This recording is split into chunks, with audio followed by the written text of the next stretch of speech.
ala fike maim ke ayam ta'aro ala fike maim ala fike maim ke nafshi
As the deer thirsts for water, Elecha Adonai, Elecha Adonai,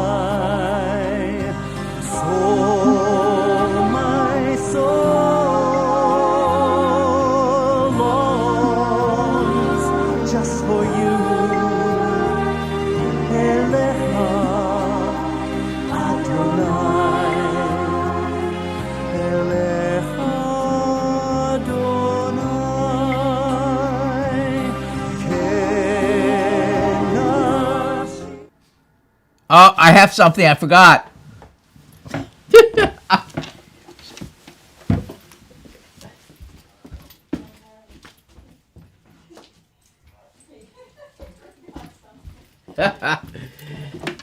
Okay.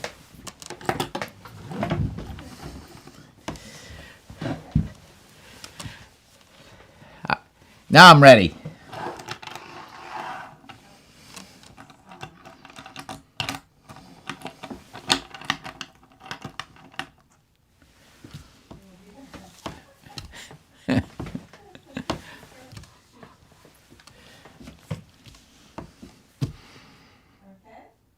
Yes.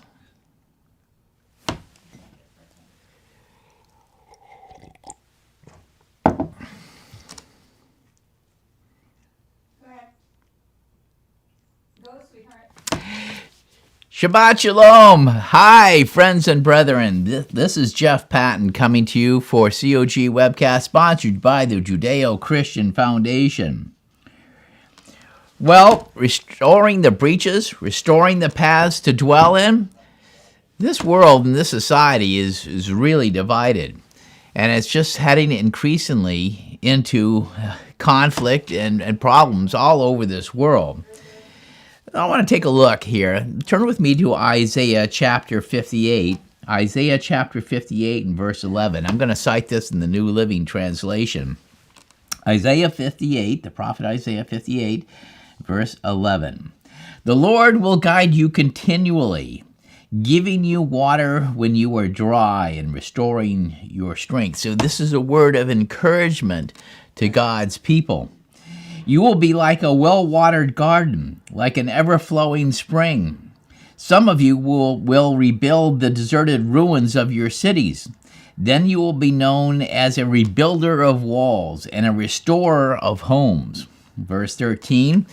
So we're going to be, it's talking about this, repairing the breaches like of in a city that has been attacked, and restoring something that has been lost. And what is one of the first things the prophet Isaiah talks about? Verse 13, keep the Sabbath day holy. Don't pursue your own interest on that day, but enjoy the Sabbath and speak of it with delight as the Lord's holy day. Honor the Sabbath in everything you do on that day, and don't follow your own desires or talk idly.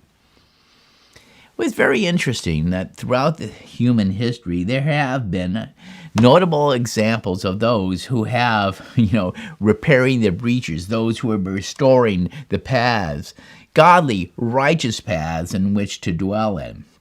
And I want to talk first initially here about a very unlikely person who was such a restorer of the breaches.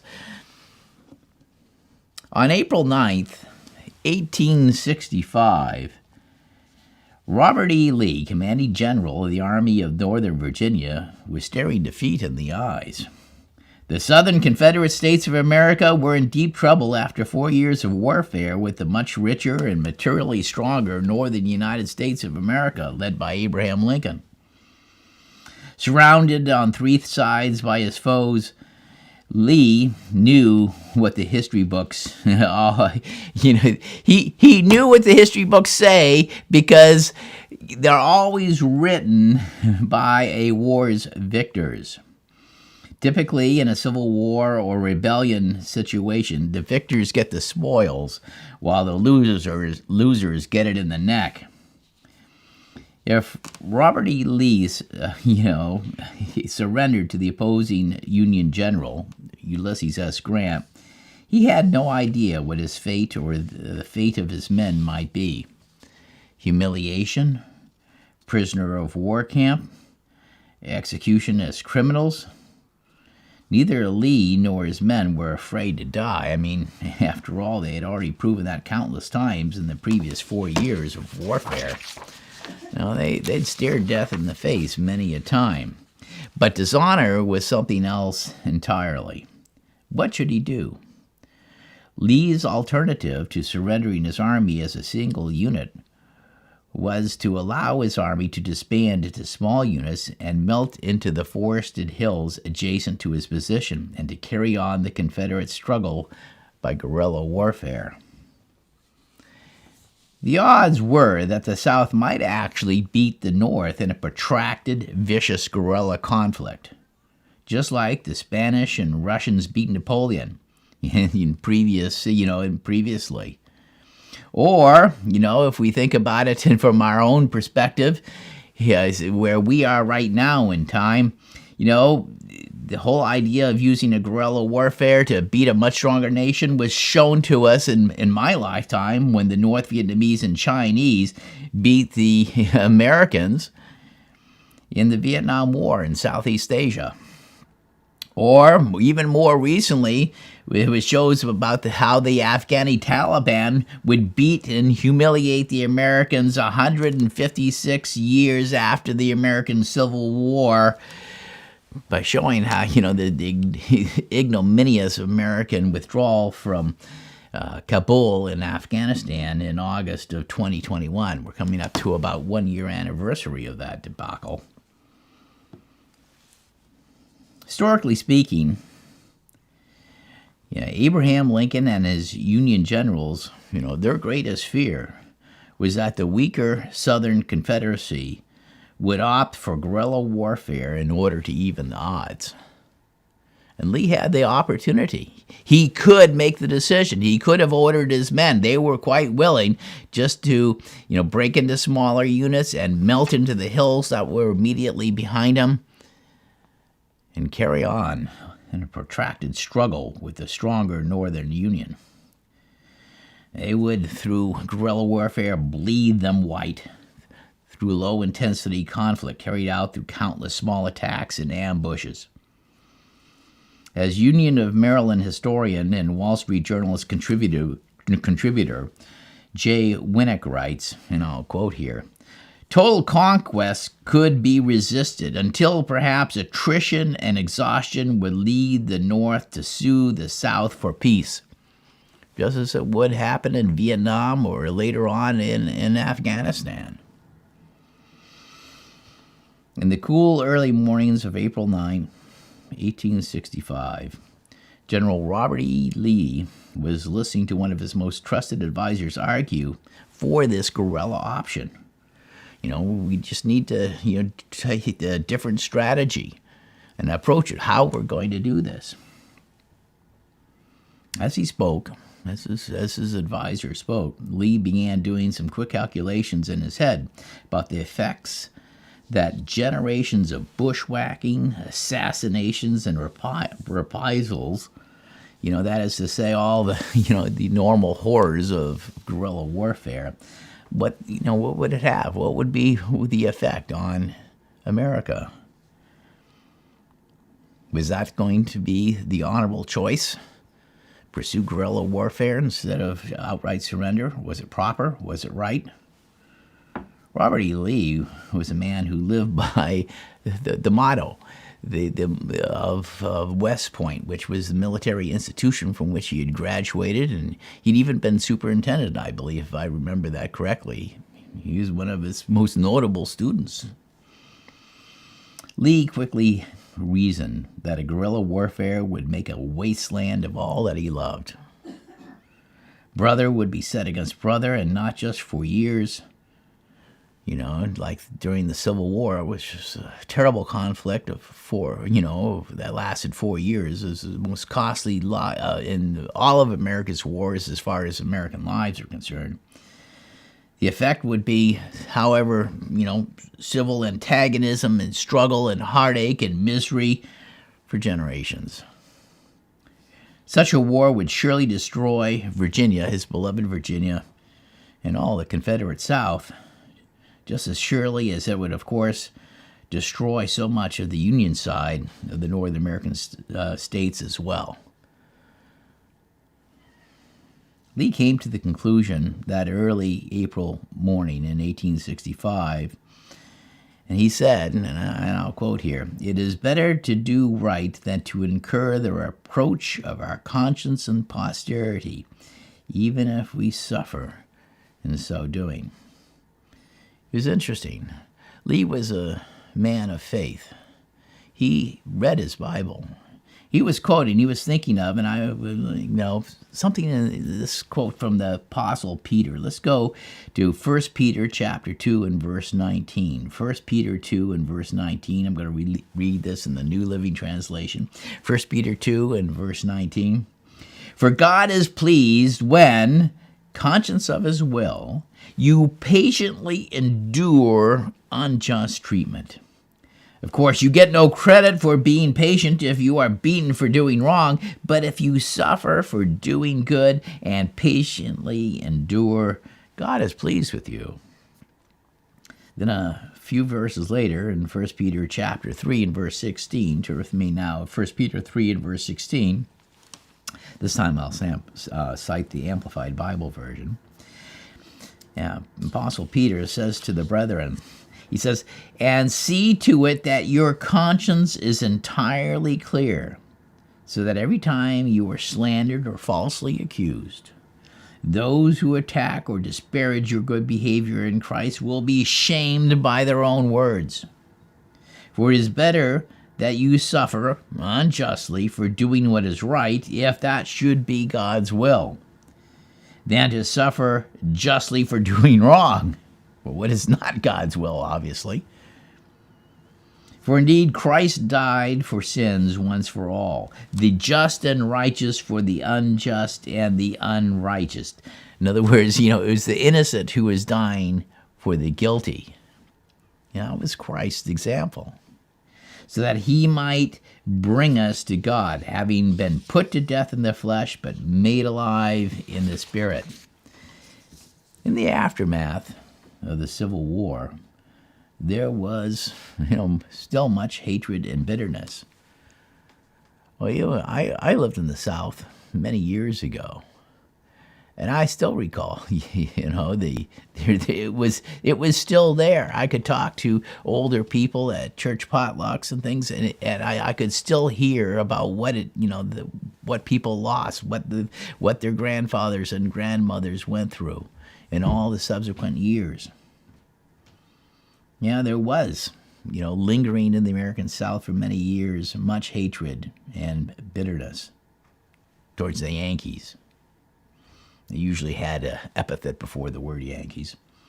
People were looking for signs of healing and breach in the aftermath of immediately after this, that had divided the local communities and the nation as a whole. They were looking for it, when things collapsed in 1865. After his Appomattox surrender, Robert E. Lee returned to his home in Richmond, Virginia. He was allowed to go home. General Grant,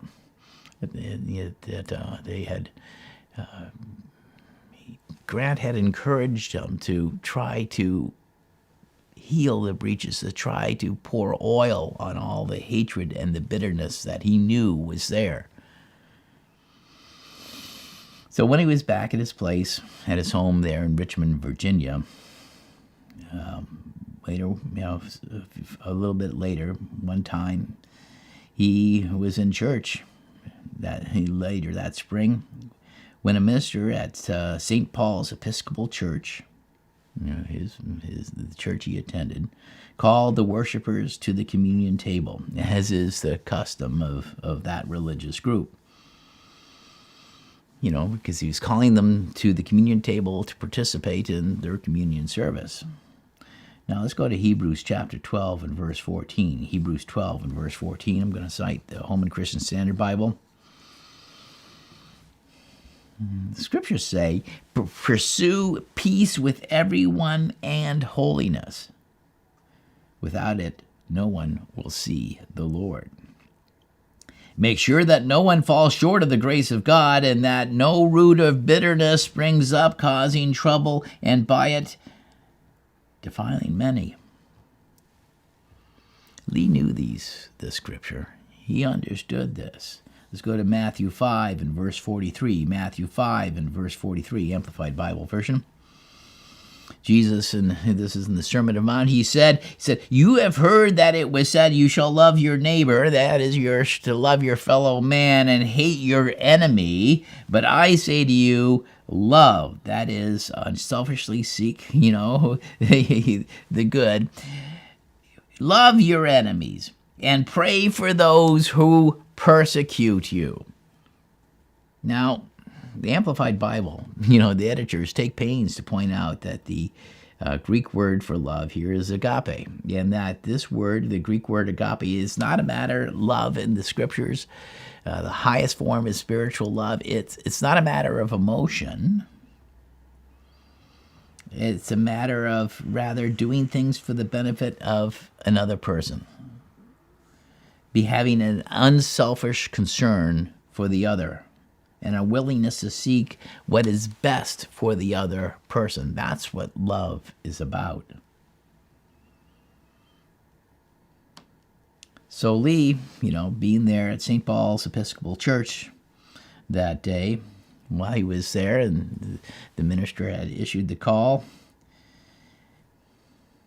and pick up the account of the event, a tall, well-dressed black man sitting in the Western Gallery, which was reserved for black people at that St. Paul's Episcopal Church, unexpectedly advanced to the communion table.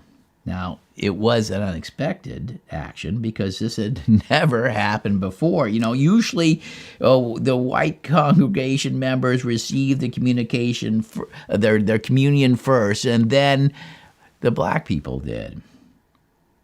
Now, it was maybe a small but strictly adhered to ritual, and that was repeated so often and had been so ingrained to the people and had been going on for so long that to alter it was unthinkable. It was startling.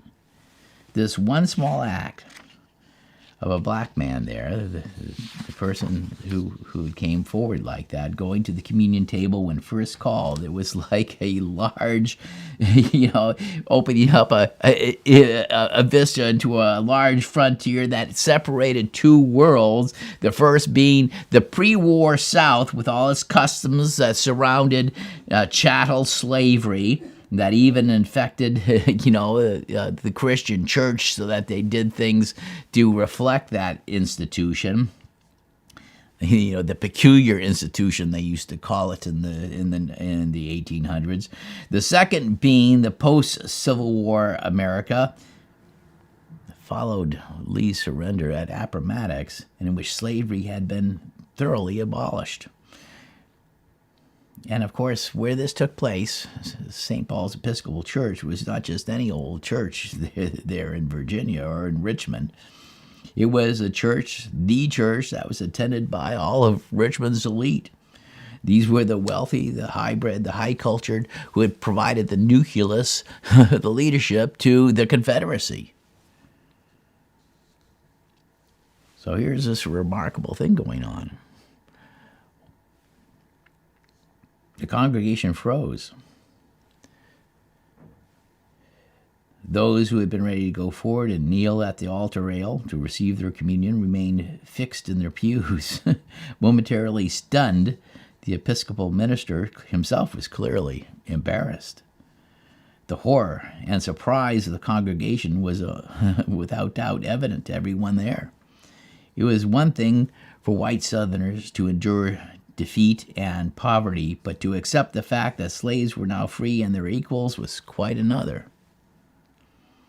Because when the tall, well-dressed black man strove to the front of their church to take communion when first called, it was a bold and public way to make a full claim to equality with them, to the equality, as it were, that all believers enjoy before their Creator. Turn with me to Acts chapter 10, and verse 24. Acts chapter 10 and verse 24. I'm going to recite this in the Holman Christian Standard Bible. The following day, the Apostle Peter entered Caesarea, which is right there on the Mediterranean coast, and the ruins of Caesarea are a big archaeological park there in Israel these days. Now Cornelius, who is a Roman centurion, a Gentile, he was somebody of the Italian band, I believe it was, so he was an Italian of some sort, was expecting them and called together his relatives and close friends. And when Apostle Peter entered, Cornelius met him, fell at his feet and worshipped him. But Peter helped him up and said, "Stand up, I myself am also a man." See, Peter had this, he understood who he was, but Cornelius, being a pagan, they were used to worshiping their authority figures, like Caesar or whatever. While talking with him, he went in and found that many had come together there. And Peter said to them, "You know it's forbidden for a Jewish man to associate with or visit a foreigner, a Gentile." Now, what Peter was saying was custom. It was not explicitly enjoined. It wasn't something specifically commanded by the Scripture, but it was, at any rate, the common understanding of the average Jew of those days, and it was certainly taught by the Pharisees. This social custom was designed to keep the Jews, of course, from assimilation into all the surrounding peoples, unbelieving heathen people. It was designed to try to prevent the loss of the chosen people's special identity. The Scriptures Moses wrote did forbid alliances by contract or marriage with the surrounding unbelieving heathen nations, because they were idolaters and therefore hostile to the true teachings of God. But then Peter breaks in there and said, "Okay, you know you know it's not custom. You know it's forbidden for a Jewish man to associate with or visit a foreigner. But God has shown me that I must not call any person common or unclean." See, this was the whole vision that he had of this great sheet being led down from heaven and said, "Arise, kill and eat." And Peter was hungry, but all these unclean things were in there, and Peter said, what's this? The point was that what God was teaching him, not that you can eat anything that moves or crawls or whatever, but the point was God, he said, Peter, the Apostle Peter himself, if you believe the witness of Scripture, God has shown me that I must not call any person, any human being, common or unclean. Common being, if you had a clean animal like a cow or something that you could eat according to the Scripture, it was, but you killed it the wrong way, it would become common. It would be not appropriate for you to eat. There was a way you had to kill it. You had to bleed it, and if you didn't bleed it, you strangle it or something like that. It was common. Unclean would be like eating an animal such as a pig. That was specifically not said you cannot eat this.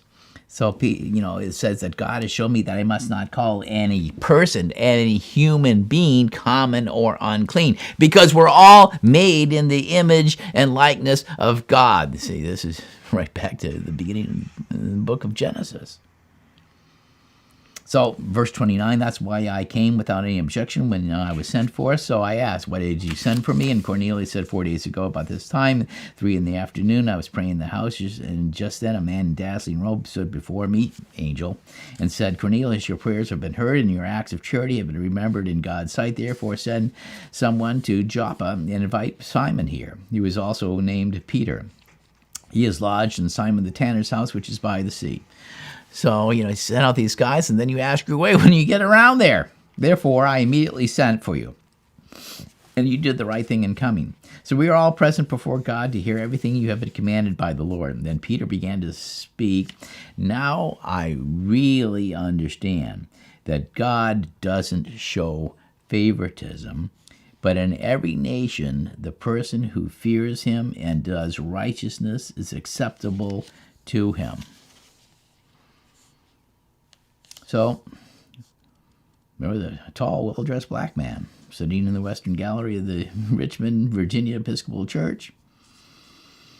And when he unexpectedly came forward to the communion table, responding to the minister's invitation, black man, he came forward, and the black man slowly lowered his body, kneeling at the communion rail, which is Episcopal Church custom, while the rest of the congregation, tensed in their pews.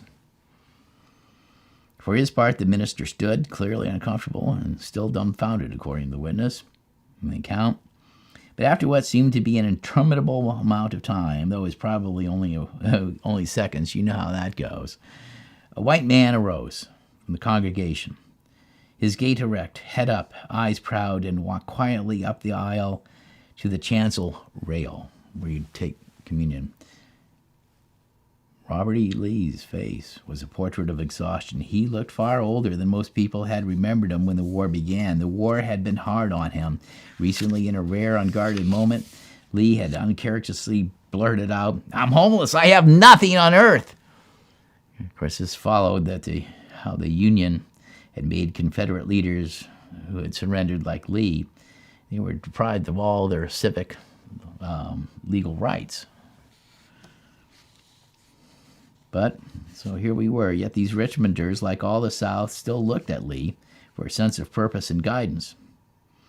No less so now, as with quiet dignity and self-possession, Lee knelt down to take part of the communion service at the same place, the same time, with a black man. Watching Robert E. Lee, the other communicants slowly followed in his path, going forward to the altar with a mixture of reluctance and fear and hope and awkward expectation into the future. From the book on April 1865, pages 362, 363. All those who in recent years have been going about tearing down the various statues of General Robert E. Lee would do well to reconsider their actions.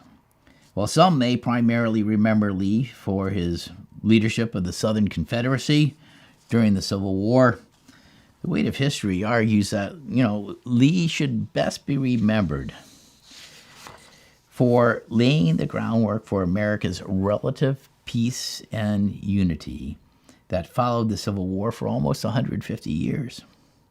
That relative peace and unity was due to one momentous decision there on April 9th, 1865, in which Robert E. Lee spared America a divisive guerrilla war that would have followed had he chosen to do so.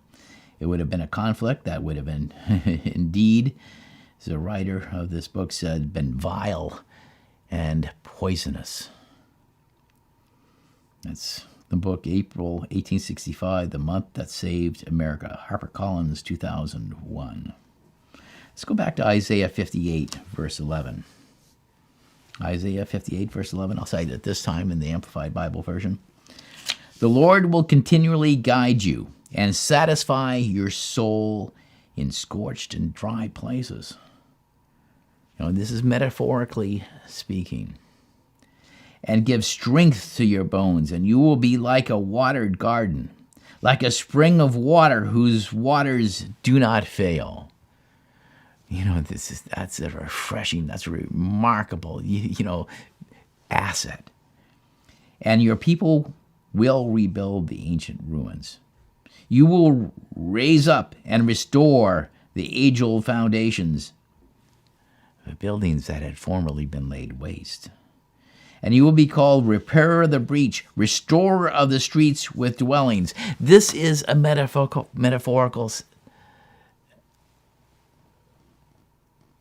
example. They're going to restore something that has been lost. When Isaiah wrote this, of course, it was, from the standpoint, the Assyrians came in, and then it would be the Babylonians and lay waste to the Israelite cities.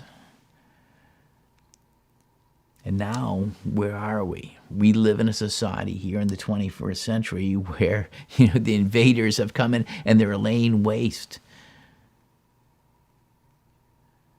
to the Judeo-Christian foundations which have built most of the Western world, the United States, Canada, Britain, most of the Western world, Australia, New Zealand, in which a society was built.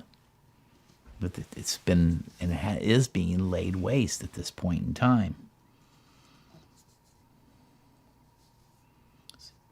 In the 21st century, how can we be called repairer of the breach or restorer of the paths to dwell in, the path to dwell in? It would be surprising, certainly, to most people who have a secular perspective, that Jesus of Nazareth did indeed point the way out of how to become a restorer of the breach, the restoring the paths to live in, the path to live in. Yeah, he pointed the way. Let's go to Matthew chapter 5 and verse 19. Matthew 5 and verse 19. I'm going to cite this out of Eugene Peterson's message. It's a paraphrase, but I like the way Peterson puts it here. Matthew 5, verse 19. Trivialize, Jesus was saying, making the point, even the smallest item of God's law, and you will only have trivialized yourself. That's quite the thought. Trivialize the importance or significance of even the smallest part of God's law, and you will only have trivialized yourself. But take it seriously, show the way for others, and you will find honor in the kingdom of God that is coming on the earth, that is promised. And Jesus Christ coming as Lord of Lords and King of Kings to replace this age and the governments of this age of human misrule. See, this is one of the prime ways to become one of those who is a repairer of the breach It restores the path to live in. But take it seriously. Take God's law seriously and show the way for others. In other words, set the right example yourself in what you do, and you will find honor in the kingdom. Unless you do far better than the Pharisees in matters of right living, because they oftentimes were hypocritical and self-righteous. They set up their own standards rather than relying on what God's standards were. They insisted on their own interpretations of the Word of God rather than listening to what the plain, evident meaning was and what Jesus said was the meaning of different things. Was it appropriate to heal on the Sabbath? Jesus said, of course it's appropriate to heal on the Sabbath. They said, oh, no, you can't do that. It's breaking this. They had major falling out on these points. Unless you do it, unless you live your lives and you set the right example far better than the Pharisees in matters of right living, you won't know the first thing about entering the kingdom of God. It is a remarkable teaching, what Jesus said in Matthew 5:19 to 20. It can go even in the, starting verse 16, 17, 18. This is a remarkable teaching that the Ten Commandments, he's saying the point is essentially a very effective short-form honor code. It's an effective tool that you can use as a guide to help repair the breaches in our society and restore the right path, the straight path in which we can walk in our life and conduct our lives, because it gives us the understanding of what is right and what is wrong. This world is being rent and falling apart. Getting all these breaches in our society, big gaps, cracks in the wall because they don't know what's right or wrong. It's trying to depend upon themselves. The Bible consistently recounts that what people choose to do is either honorable or dishonorable, righteous or unrighteous.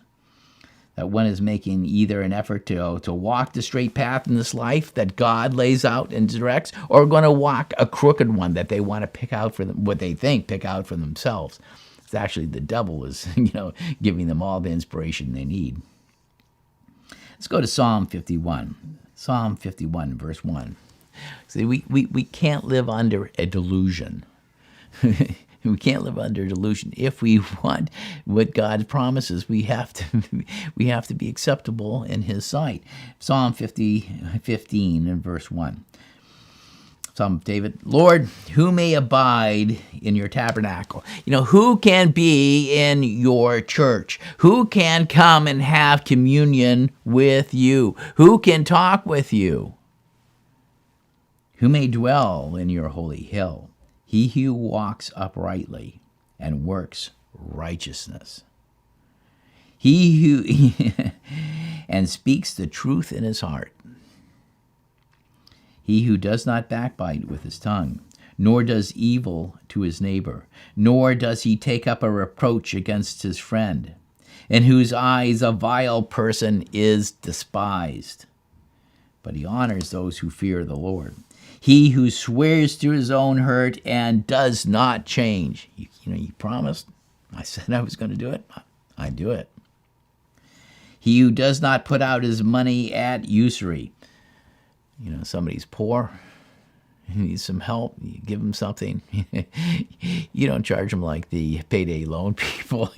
Outrageous amounts of interest, or the banks.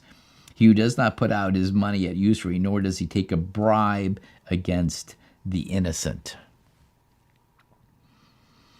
He who does these things shall never be moved. If we want to be, we want to be a repairer of the society's breach.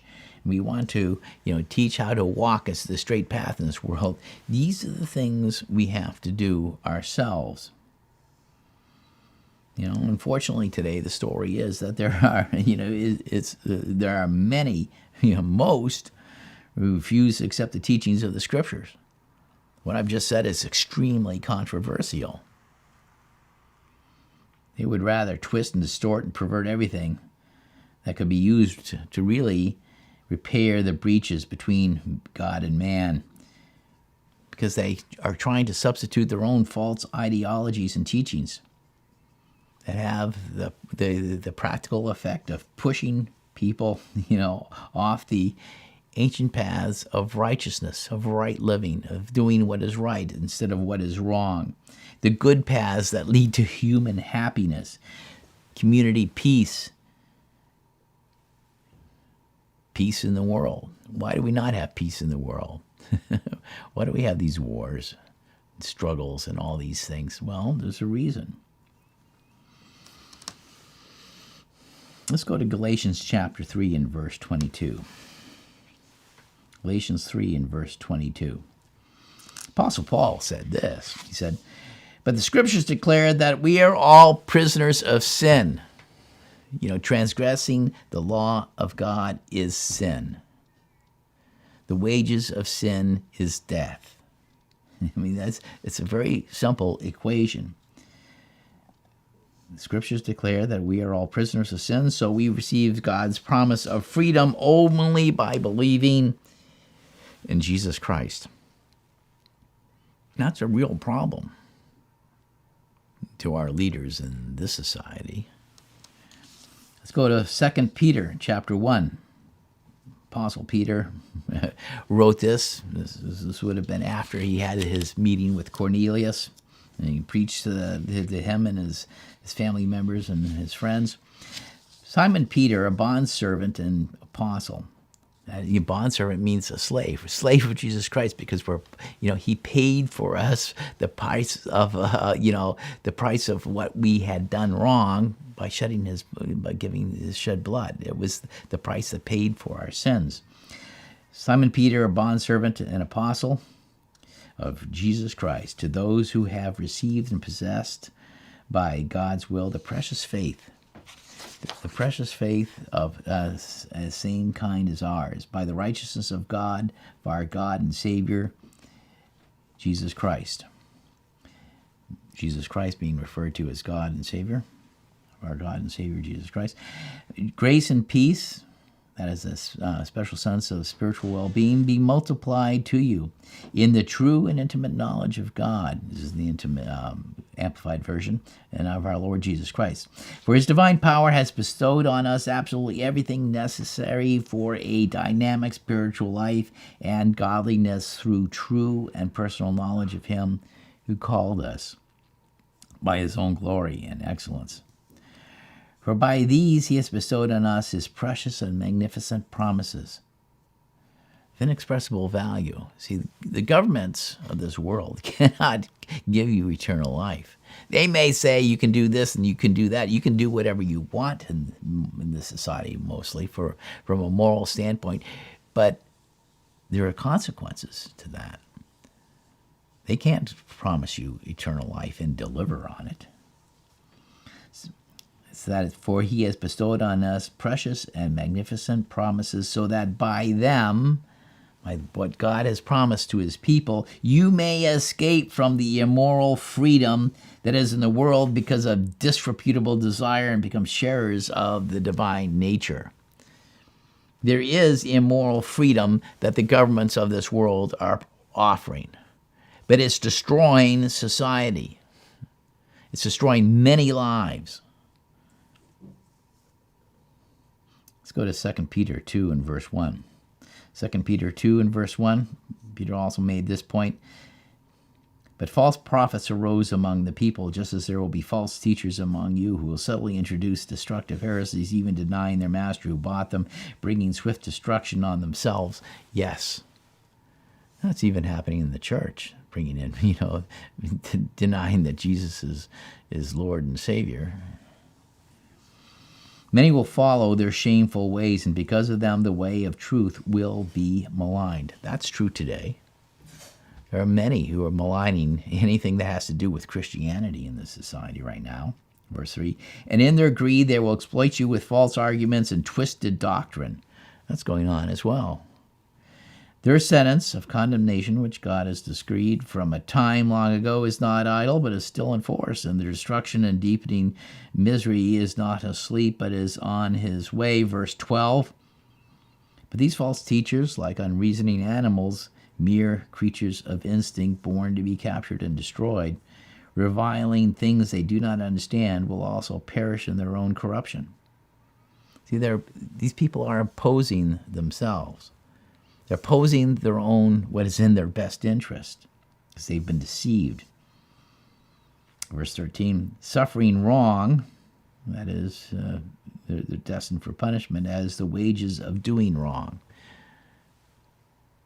They count it a delight to revel in the daytime, living luxuriously. They are stains and blemishes on mankind, reveling in their deceptions even as they, feast with you. They have eyes full of adultery, constantly looking for sin, enticing and luring away unstable souls, having hearts trained in greed. They are children of a curse, abandoning the straight road that is the right way to live. They have gone astray and have followed the way of the false teacher Balaam, which is the son of Beor, who loved the reward of wickedness. He would teach anything, his paymasters wanted him to teach. Still try to present himself as some sort of man of God. Verse 16, but he was rebuked for his own transgression by a mute donkey, spoke with a man's voice and restrained the prophet's madness. Verse 17, these false teachers are springs without water, mists driven by a tempest, for whom is reserved the gloom of black darkness. For uttering arrogant words of vanity, and the Amplified says, pompous words disguised to sound scholarly or profound, but meaning nothing and containing no spiritual truth. Like so much of the woke ideology that's going on. They mention all these things, and they're arrogant words, hypocritical words, pompous words. They want to sound like they're, as I said, they call themselves social justice warriors. And it says, they beguile and lure using lustful desires by sensuality those who are barely escaped from the ones who live in error. They promise them liberty. The ultimate forms what we're seeing fulfilled these days of do your own thing. And people have some pretty weird ideas of do your own thing. They promise them liberty when they themselves are slaves of depravity. They're bringing them back into slavery. For by whomever anyone is defeated, deceived, overcome, to that person, philosophy or concept, he is continually enslaved. There's so many people who are these days are enslaved by these false ideologies. The left in particular, but it could be a right, but they're enslaved to them. God is, long had, his judgment against, false teachers, people who bring in these false ideologies. You can read it for yourself, Ezekiel 13. But God at this point in time, just anciently as well as now, he still does not leave himself without a witness. Let's go to Isaiah, and the prophet Isaiah. Let's go to Isaiah chapter 62. Isaiah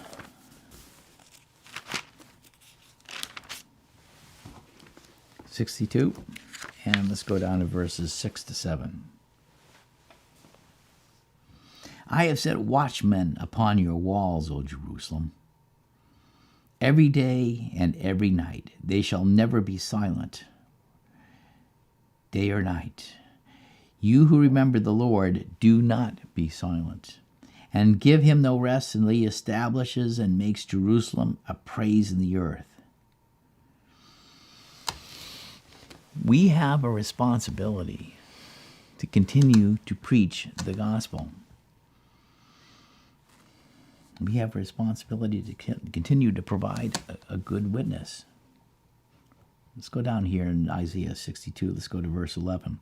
Behold, the Lord has sent a message to the ends of the earth.